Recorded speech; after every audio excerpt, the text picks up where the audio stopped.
Hello everyone, स्वागत है आप सभी का एक और नए लेक्चर में। आज की वीडियो में हम क्वांटिटेटिव एप्टीट्यूड में रेशियो एंड प्रोपोर्शन के कुछ और वर्ड प्रॉब्लम्स को सॉल्व करने वाले हैं। आज का हमारा पहला क्वेश्चन जो है एसएससी 2021 में आया था। क्वेश्चन है हमारा, Atul purchased bread costing ₹20 and gave a 100 rupee note to a shopkeeper. ठीक है, तो उसने एक ब्रेड परचेज करी है जो कि उसकी कॉस्ट थी ₹20 और उसने 100 रुपी का नोट दिया शॉपकीपर को। The shopkeeper gave the balance money in coins of denomination ₹2, ₹5 and ₹10. If these coins are in the ratio 5:4:1, then how many ₹5 coins did the shopkeeper give? तो हमें ₹5 कॉइन्स वाले कितने मिले हैं अतुल को वो बताना है, उसकी हमें वैल्यू फाइंड करनी है। सबसे पहले हम फर्स्ट लाइन को यहां पे लिखते हैं सॉल्यूशन में। सो टोटल हमारे पास 100 रुपीज है। 100 रुपीज में से हमने 20 रुपीज की ब्रेड परचेज करी, तो हमारे पास रिमेनिंग कितना बचाया? 80 रुपीज। ठीक है, सो वो जो ₹80 हैं वो उसे वापस मिलेंगे, पर उसने उन्हें कॉइन्स के टर्म्स में दिया है। कुछ उसने ₹2 के कॉइन दिए हैं, कुछ उसने 5 रुपीज कॉइन दिए हैं एंड कुछ उसे 10 रुपीज कॉइन मिले हैं। इस तरीके से उसे टोटल 80 जो रुपए हैं उसका अमाउंट उसे कॉइन्स के टर्म्स में मिला है। तो हमें यहाँ पे तीनों के अलग अलग कॉइन्स की वैल्यू निकालनी है, जो कि हमें रेशियो में गिवन भी दिया है। If these coins are in the ratio 5:4:1, तो ये रेशियो 5:4:1 नंबर ऑफ कॉइन्स का रेशियो, नंबर ऑफ कॉइन्स का जो रेशियो है वो हमें गिवन दिया है। 5:4:1, 2 रुपीज, 5 रुपीज और 10 रुपीज के कॉइन का रेशियो। ठीक है, सो यहां पे हम इसको 5x, 4x और x के टर्म्स में लिख रहे हैं कि उसके पास 2 रुपीज वाले जो कॉइन है वो टोटल 5x है, 5 रुपीज वाले जो कॉइन है वो उसके पास 4x है एंड 10 रुपीज वाले जो कॉइन है उसके पास x है। अगर हम यहाँ पे x की वैल्यू निकाल के रख देंगे तो हमें पता चल जाएगा कि उसको कितने कॉइन्स मिले हैं, ₹2 वाले, ₹5 वाले एंड 10 रुपए वाले। ठीक है ना, तो यहां पे हम क्वेश्चन में आगे बढ़ते हैं। सो यहां पे सबसे पहले हम टोटल जो हमारा अमाउंट है 80, वो उसे वापस मिला है। उसको 2 रुपीज के कितने कॉइन मिले हैं? 2 रुपीज के उसे मिले हैं 5x कॉइन, प्लस 5 रुपीज के उसे कितने कॉइन मिले हैं? 5 रुपीज के उसे मिले हैं 4x कॉइन, प्लस 10 रुपीज के उसे कितने कॉइन मिले हैं? 10 रुपीज के उसे मिले हैं टोटल x कॉइन्स। तो यहां पे जब हम इन सब का सम करेंगे, देखिए ₹2 वाले उसे इतने कॉइन मिले हैं, ये यहां पे ₹2 अमाउंट है, उसके कॉइन की क्वांटिटी यहां पे 5x है। ये ₹5 हमारा अमाउंट है जिसकी कॉइन की क्वांटिटी हमारी 4x है, और ये ₹10 हमारा अमाउंट है जिसकी कॉइन की क्वांटिटी हमारी x है। अगर हम इन सबको इस तरीके से ऐड करेंगे तो टोटल उसे ₹80 वापस मिल रहे हैं। तो यहां पे हम इसको सॉल्व करेंगे। 80 इज इक्वल्स टू, यहां पे हमारा ये हो जाएगा 10x प्लस 5 4 20x, प्लस यहां पे डायरेक्टली 10x लिखेंगे हम क्योंकि और कोई न्यूमेरिकल वैल्यू नहीं है मल्टीप्लाई करने के लिए।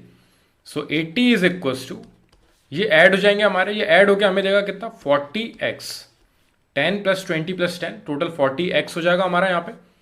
सो ये 40 का हम उस साइड डिवाइड में लेके जाएंगे। So 80 divided by 40 is equals to x।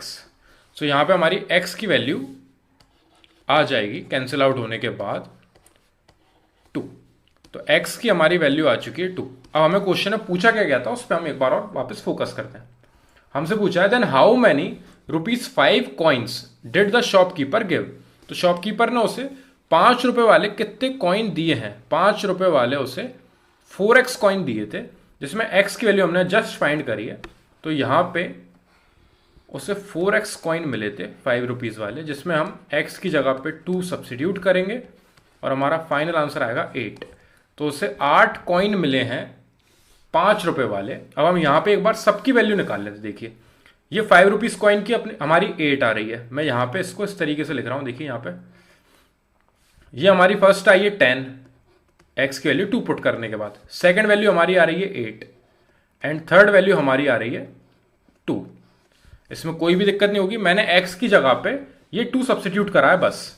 तो x की जगह पे 2 सब्सिट्यूट करने के बाद ये टोटल 10 कॉइन है, ये टोटल उसके पास 8 कॉइन है और ये टोटल उसके पास 2 कॉइन है। ठीक है, अब इनका हम एक बार और टोटल कर लेते हैं। तो ये जो 10 कॉइन है उसके पास 2 रुपए वाले, ठीक है, 10 कॉइन 2 रुपए वाले, प्लस उसके पास 8 कॉइन है 5 रुपए वाले। सो 8 कॉइन्स उसके पास है 5 रुपए वाले, प्लस उसके पास 2 कॉइन है 10 रुपए वाले, यानी कि 2 कॉइन उसके पास है 10 रुपए वाले। तो अब यहां पे हमारा आएगा 20, प्लस यहां पे आएगा हमारा 8 5 40, प्लस यहां पे आएगा हमारा 20, एंड ये ऐड होने के बाद हमें टोटल कितना देगा 80। तो ये 80 रुपीज उसे इस टर्म्स में मिले हैं कि 2 रुपए वाले उसके पास 10 कॉइन है, 5 रुपए वाले उसके पास 8 कॉइन्स हैं और 10 रुपए वाले उसके पास टोटल 2 कॉइन्स हैं। हमसे जिसका आंसर पूछा था वो हम पहले ही निकाल चुके हैं, ये बस मैं आपको एक बार और कंफर्म करके दिखा रहा था कि आप इनका जब वैल्यू सब्स्टिट्यूट करके टोटल करोगे तो वापस आपको 80 ही मिलेगा, जो 80 हमें शॉपकीपर ने वहां से वापस दिए थे। ठीक है, यहाँ पे याद रखना कि सबसे पहले 20 सब्ट्रैक्ट करना है, क्योंकि 20 रुपए ब्रेड की कॉस्टिंग थी जो कि शॉपकीपर को हमने दिए हैं। तो रिमेनिंग 100 में से जो 80 बचे हैं वो हमें वापस मिलेंगे, और वो जो 80 मिले हैं उसमें 2 रुपए के कॉइन भी हैं, 5 रुपए के कॉइन भी हैं, 10 रुपए के कॉइन भी हैं।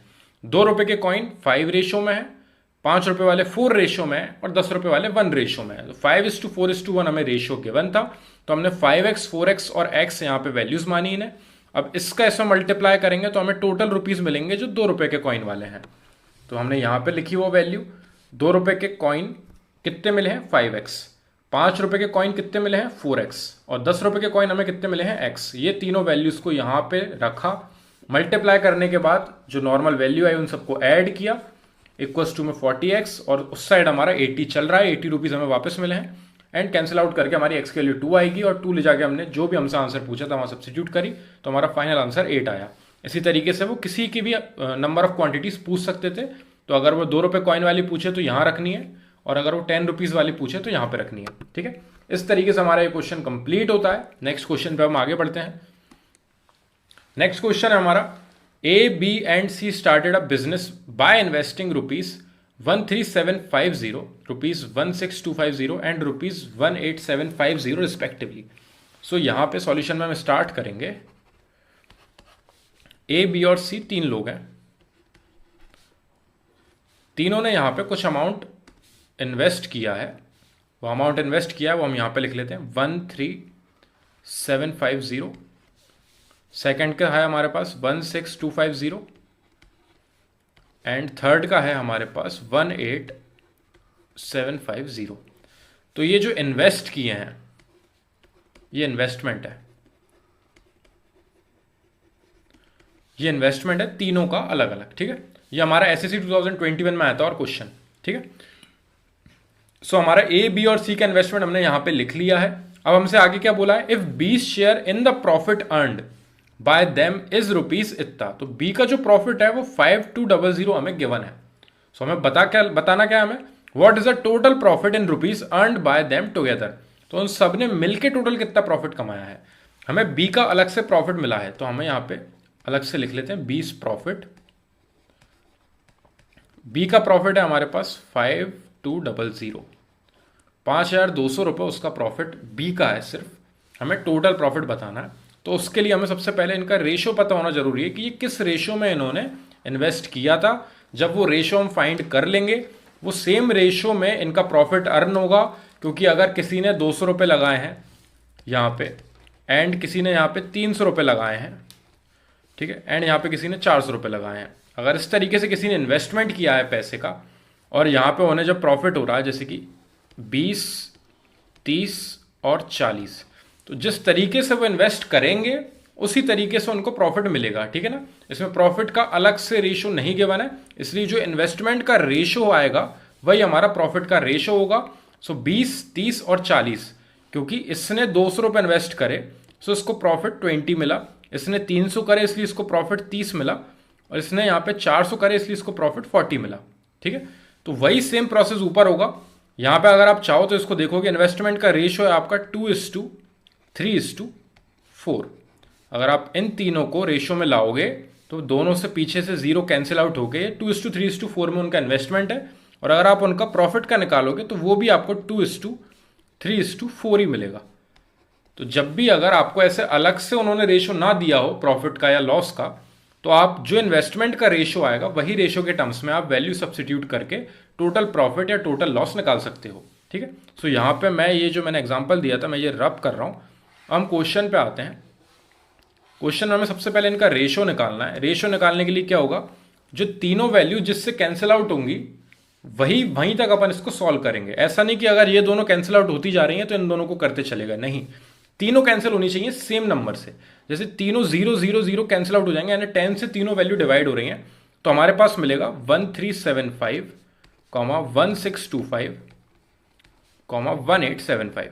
ये तो नॉर्मल तीनों 10 से कैंसिल आउट हो गए। अब यहाँ पे हमें दिख रहा है सबके पीछे 5 अवेलेबल है, तो हम 5 से और ऐसे कैंसिल आउट करेंगे। सो 5 से कैंसिल आउट करेंगे तो ये जाएगा 2 × 10, 3 यहाँ पे आगे आएगा 37, 7 टाइम्स जाएगा 35, 2 आगे आएगा यानी कि 25, 5 टाइम्स जाएगा 25। तो आप इसको यहाँ पे 5 से कैंसिल आउट करके देख सकते हो, मैंने यहाँ ओरली किया है, साइड में आप करके देखोगे 275 आएगा।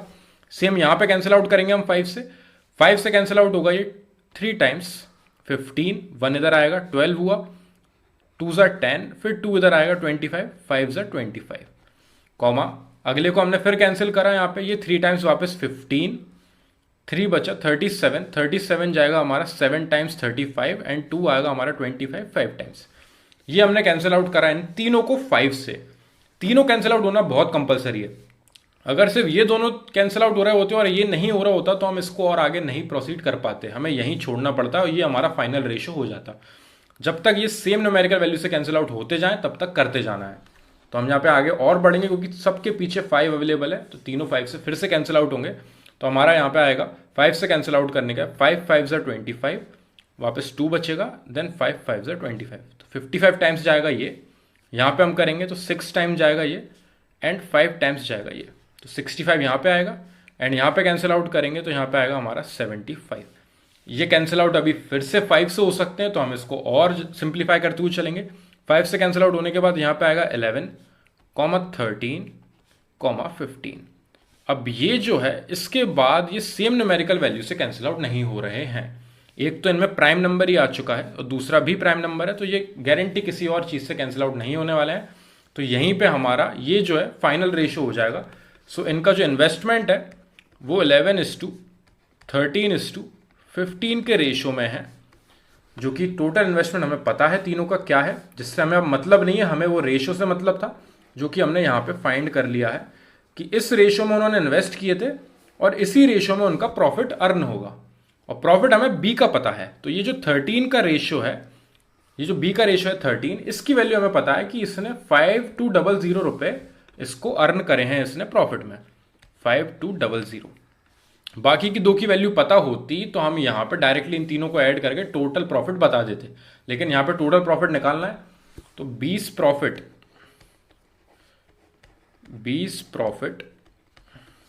बी का प्रॉफिट निकालने के लिए जो बी का रेशो है 20 रेशो मल्टीप्लाई बाय, देखिए, और अपॉन में आएगा हमारे यहां पे टोटल रेशो। ठीक है, तो यहां पे बी का रेशो के साथ मल्टीप्लाई होगा टोटल प्रॉफिट। सो जो टोटल प्रॉफिट है उसमें हम बी का रेशो से जब मल्टीप्लाई करके टोटल रेशो से डिवाइड करते हैं तो हमें बी का प्रॉफिट मिलता है। ठीक है, टोटल प्रॉफिट में से बी का कितना प्रॉफिट है वो फाइंड करना है, तो बी का रेशो से मल्टीप्लाई करना रहता है एंड टोटल रेशो से डिवाइड। मैं यहाँ पे आपको एग्जांपल के थ्रू बताता हूँ। जैसे यहाँ पे 100 रुपये टोटल थे, अब एक को 10 रुपये प्रॉफिट हुआ है, एक को 20 रुपये प्रॉफिट हुआ है, एक को 30 रुपये प्रॉफिट हुआ है। ठीक है ना, तो यहाँ पे इस तरीके से हमें ये पता है कि प्रॉफिट इस रेशो में हुआ है, तो हम रेशो निकालेंगे यहाँ से 1:2:3। ठीक है, अब यहाँ पे 1:2:3 रेशो आने के बाद ये जो टोटल 100 रुपये है टोटल प्रॉफिट, ये हमारा टोटल 100 रुपये यहाँ पे आएगा। और अगर हमें बी का टोटल प्रॉफिट बताना है तो बी का जो रेशो है उसका मल्टीप्लाई करना रहेगा एंड डिवाइड करना रहेगा हमें टोटल रेशो से, जो कि आएगा 3 और 2 5 और 1 ऐड होके 6। इसको हम सॉल्व करेंगे तब जाके हमें बी का टोटल प्रॉफिट मिलेगा। तो जो हमारा टोटल प्रॉफिट रहता है उसमें हम जिसका भी हमें प्रॉफिट पर्टिकुलर पूछा गया है उसका रेशो मल्टीप्लाई करते हैं और डिवाइड करते हैं हम टोटल रेशो से। अब यहां पे केस थोड़ा अलग है कि टोटल प्रॉफिट हमें अननोन गिवन है, यहां पे वैल्यू हमें नहीं पता है, लेकिन उसकी जगह में बी का प्रॉफिट गिवन है जो कि है 5200। तो हम यहां पे इक्वल्स टू में वैल्यू पुट करेंगे। बी का रेशो हमें पता है, टोटल रेशो हमें पता है, तीनों वैल्यू सब्स्टिट्यूट करने के बाद टोटल प्रॉफिट फाइंड करेंगे। ये नॉर्मल मैंने आपको एक्सप्लेन करने के लिए एग्जाम्पल दिया था। अब यहां पे क्वेश्चन में हम आगे बढ़ते हैं। बी का प्रॉफिट आएगा यहाँ पे 5200, ये आई यहाँ पे value is equal to B का रेशो कितना है, आप देख सकते हैं बीच वाला रेशो जो है वो हमारा बी का है, तो बी का रेशो हमारा 13 मल्टीप्लाई बाय टोटल प्रॉफिट हमें पूछा है, तो टोटल प्रॉफिट हम एक्स मान लेते हैं, ये हमें फाइंड करके लाना है, डिवाइडेड बाय टोटल रेशो 11, 13 और 15 ऐड होके हमें देंगे 39। तो ये आई है वैल्यू ऐड होने के बाद। तो ये 13 से कैंसिल आउट हो रहा है 39, 13 1 ज़ा 13 एंड 13 3 ज़ा 39। अब ये 3 को हम वहां पे उस साइड लेके जाएंगे मल्टीप्लाई में। So 5200 multiply by 3 is equal to x. 3 का मल्टीप्लाई होगा 15600, ये आ जाएगी हमारी फाइनल प्रॉफिट जो कि टोटल प्रॉफिट हो रहा है ए बी और सी को मिला के। अगर उन्होंने पर्टिकुलर ए का पूछा होता तो हम पहले टोटल प्रॉफिट निकालते और फिर इस टोटल प्रॉफिट में से जो ए का शेयर है यानी कि 11 उससे मल्टीप्लाई करके टोटल 39 से डिवाइड करेंगे, तो हमें यहाँ पे ए का शेयर भी मिल जाएगा कि उसको कितना प्रॉफिट मिला है। तो सेम वही है, फॉर्मूले सेम यूज हो रहे हैं जो पिछले क्वेश्चंस में हुए थे, बस इस बार यह है कि इस बार यहाँ पे हमारी वैल्यू उन्होंने अननोन दे दी। हर बार हमें यहाँ पे वैल्यू रहती थी और हमें किसी और का प्रॉफिट निकालना रहता था, तो इसलिए हम ये फॉर्मूला यूज करते थे। इसलिए यहाँ पे हमें फॉर्मूले को थोड़ा सिंप्लीफाई करना पड़ा और यहाँ पे जो अननोन था यानी कि हमारा टोटल इन्वेस्टमेंट टोटल प्रॉफिट वो हमें फाइंड करके लाना पड़ा और हमें बी का प्रॉफिट यहाँ पे स्पेसिफिक गिवन था पहले से। तो क्वेश्चन में थोड़े बहुत चेंजेस आते रहेंगे। क्वेश्चन में एक बार और स्टार्टिंग से बता देता हूँ, हमें तीनों का इन्वेस्टमेंट पता था, एक का प्रॉफिट उन्होंने हमें गिवन दिया था, हमें टोटल प्रॉफिट बताना है, ठीक है। अब ये जो टोटल हमें तीनों का इन्वेस्टमेंट पता है, यहां से हमें रेशो फाइंड करना रहेगा, क्योंकि जब तक हमारे पास प्रॉफिट की बाकी की दोनों की वैल्यू नहीं है हम यहाँ पे टोटल प्रॉफिट नहीं बता सकते, और दोनों की वैल्यू निकालने के लिए हमें कम से कम रेशो निकालना जरूरी है। तो तीनों जो अमाउंट है हमारे उनको हम कैंसिल आउट करना शुरू करेंगे सिमिलर वैल्यू से। जैसे कि सबसे पहले ये 0 0 0 तीनों के पास है तो 10 से कैंसिल आउट हुआ, देन हमने इसे यहाँ पे हमने इसे 10 से कैंसिल आउट करा, देन हमने यहाँ पे इसे 5 से कैंसिल आउट करा, देन फिर से 5 से कैंसिल आउट हो रहा था तो यहाँ पे फिर से किया, एंड इन दी एंड यहाँ पे जाके ये तीनों वैल्यू सेम न्यूमेरिकल वैल्यू से कैंसिल आउट होने से बच गए। यहाँ पे कोई भी ऐसा सिमिलर वैल्यू नहीं है जो सेम नंबर से कैंसिल आउट हो रही हो। अगर यहाँ पे 12 होता, यहाँ पे 9 होता तो तीनों 3 से कैंसिल आउट होते, हम इन्हें 3 से कैंसिल आउट करते।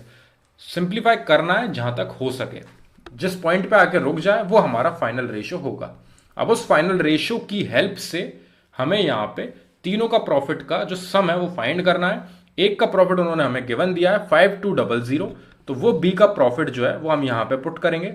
बी का प्रॉफिट फाइंड करने के लिए हम क्या फॉर्मूला यूज करते हैं कि बी का जो रेशियो है उसका मल्टीप्लाई करते हैं टोटल प्रॉफिट में और डिवाइड करते हैं टोटल रेशियो से। तो टोटल का रेशियो हमारा 39 है एंड 20 रेशियो हमारा 13 है, बीच वाला हमारा स्पेसिफिक गिवन है, हमने फाइंड किया है 13 मल्टीप्लाई बाय टोटल प्रॉफिट हमारा अननोन है जो हमें फाइंड करना है, is equal to x y, जो भी आपको सही लगे अल्फाबेट आप मान सकते हो, और सामने इक्वल टू में आपका बी का प्रॉफिट आपको गिवन दिया है 5200, कैंसिल आउट करके सिंप्लीफाई करके फाइनल आंसर इस तरीके से हमारा निकलेगा।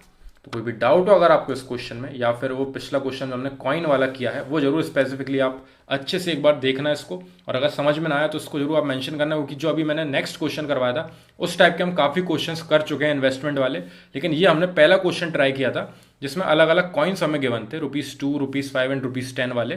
तो यहाँ पे अगर कोई भी डाउट हो अगर आपको इस पर्टिकुलर क्वेश्चन में या फिर सेकंड वाले क्वेश्चन में, तो आप मेरे को कमेंट सेक्शन में जरूर डिस्क्राइब करना ताकि हम उनको पहले सॉल्व कर सकें और फिर नेक्स्ट क्वेश्चन पे बढ़ सकें। Thank you very much for watching this video.